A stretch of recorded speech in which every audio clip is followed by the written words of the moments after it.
All these lit candles and stuff, hopefully it's gonna be lighting Amber's way home.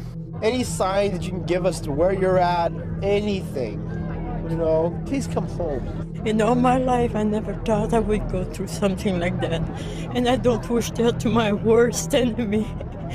We're gonna find her, are we? If Amber was abducted, she's got a fighting chance. She will make sure whoever it is, she'll drive them up a wall. But she's a survivor. I don't think in my heart, I don't think she's hurt. I think she's just in a bad situation she's trying to get out of.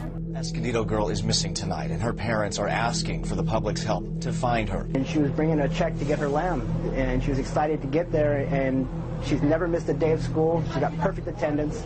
Very out of character for her not to show up there. Round-the-clock effort to find the missing Poway High School senior continues. Track and cross-country star's parents reported her missing Thursday night when she didn't return home from a run. Her locked car was found at the Rancho Bernardo Community Park with her cell phone, wallet, and iPod inside. It started with the disappearance of a 14-year-old girl in Escondido, California. Back in February 2009, the town was safe, quiet, and family-oriented. The kind of place where everyone knew everyone. So when a teenager vanished on her way to school one morning, it didn't make sense. That story would later lead investigators to a man whose name would become one of the most despised in San Diego County, John Albert Gardner. Amber Dubois was 14, the oldest daughter in her family. Her parents, Carrie and Mo, were separated but still on good terms, and she had one younger sister. She was known to be artistic, shy, and a bit different from other kids. She preferred animals and quiet spaces over malls and crowds. At Escondido High, she was taking extra classes, eager to graduate early. On the morning of February 13th, 2009, she set off on her usual walk to school, carrying a $200 check to buy a lamb for a Future Farmers of America project. She was excited about it, but she never made it to class. That afternoon, when Amber didn't come home, her stepfather called the school. Teachers were surprised. Amber never missed a day. The teacher, expecting that $200 check, hadn't seen her either. Within hours, the search began. Neighbors were questioned, police were called, and the community mobilized. But there was no trace, no bag, no phone, nothing. The only clue was a brief 20-second phone signal the next day, pinging from a tower near her home. It gave her family a moment of hope that vanished as quickly as it came. Days turned into weeks, and weeks into months. Hundreds of volunteers searched the nearby mountains, forests and trails, but nothing surfaced. The town's optimism slowly faded into heartbreak. A year passed, and Amber's case had grown cold, until another girl just a few miles away disappeared under hauntingly similar circumstances. Round-the-clock effort to find the missing Poway High School senior continues. Track and cross-country star's parents reported her missing Thursday night when she didn't return home from a run. Her locked car was found at the Rancho Bernardo Community Park with her cell phone, wallet, and iPod inside. Our daughter is the kind of girl that you dream of. She's the kind of kid that everybody wants as a parent. She's respectful, she's bright, she's caring. She's everything that you look for in a great person. On February 25th, 2010, almost exactly 1 year later, 17-year-old Chelsea King went for an afternoon jog in Rancho Bernardo Community Park, a popular trail near San Diego. She was a high-achieving student from Poway, an only child, loved by her parents, accepted into every college she applied to. When she didn't return home that evening, her parents found her car in the parking lot. Her phone, wallet, and iPod were still inside. Police immediately recognized the similarities.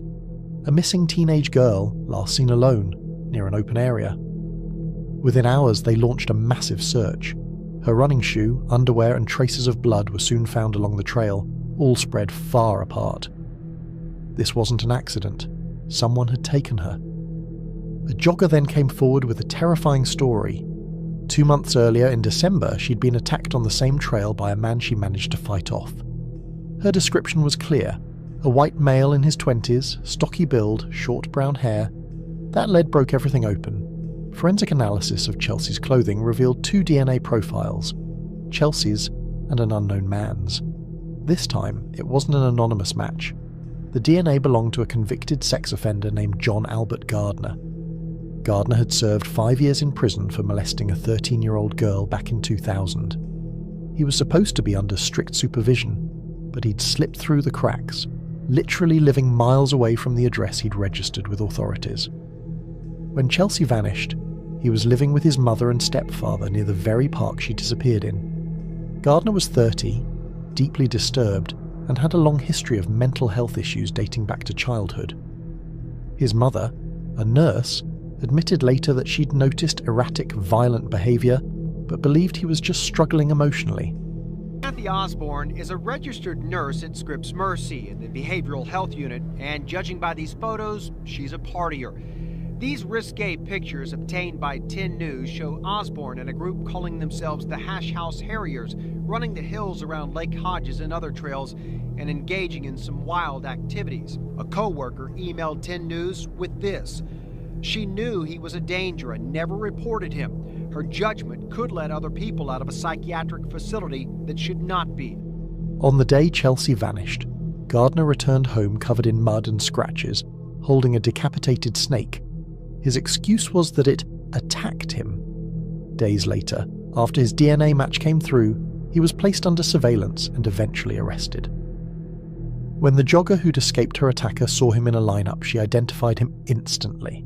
During questioning, Gardner denied everything, even claiming the police had the wrong guy. But the evidence was undeniable. When they confronted him with DNA, his story fell apart.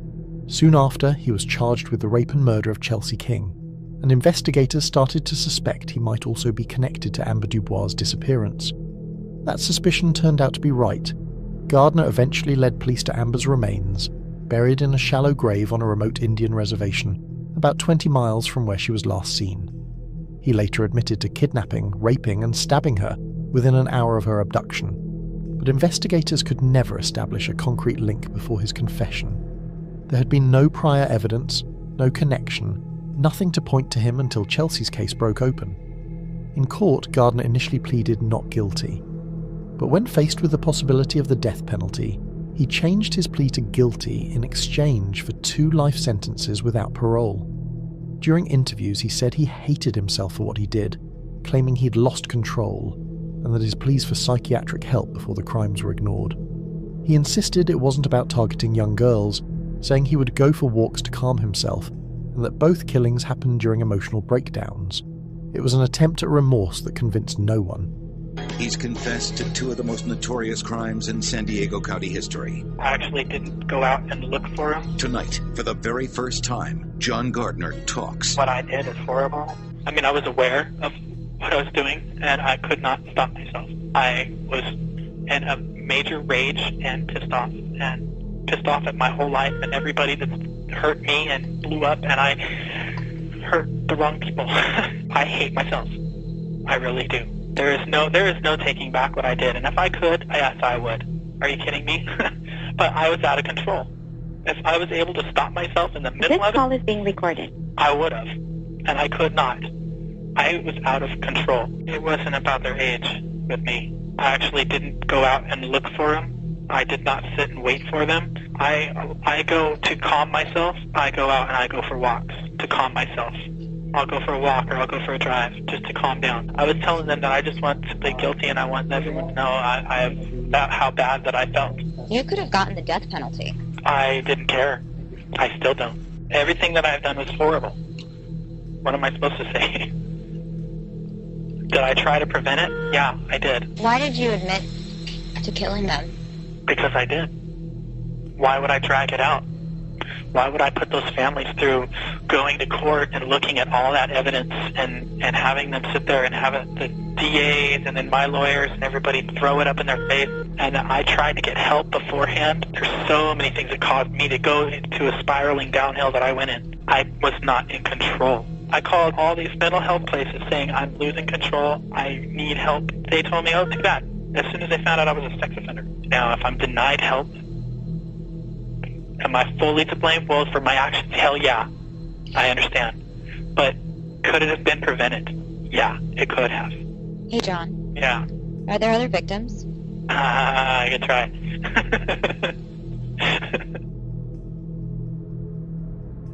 Gardner was sentenced to life in prison without the possibility of parole for both murders, plus an additional 25 years to life for the earlier attempted assault. Judgment and sentence of the court that for the crime of murder in the first degree, Chelsea King, under special circumstances, life without the possibility of parole. For the crime of murder in the first degree of Amber Dubois, under special circumstances, life in prison without the possibility of parole. For the crime in count 2, assault with intent to commit a rape with 2 strikes, the term is life in prison, mandatory minimum 25 years. At sentencing, the survivor of his December attack addressed him directly, reminding everyone that his crimes could have been prevented. He'd violated parole hundreds of times over the years, each time ignored. A psychiatrist had even warned years earlier that he was a danger to the community, describing him as a man inordinately interested in young girls, and a significant predatory risk. Those warnings were ignored, and because of that, 2 bright young lives were lost. Today, both Amber's and Chelsea's families continue to honour their memories through advocacy and volunteer work for missing persons. Gardner remains behind bars, a reminder of how a series of overlooked red flags allowed a predator to keep walking free until it was too late, and the hunt for a monster that never should have been free finally ended where it should have started, with him locked away for good. Look at me.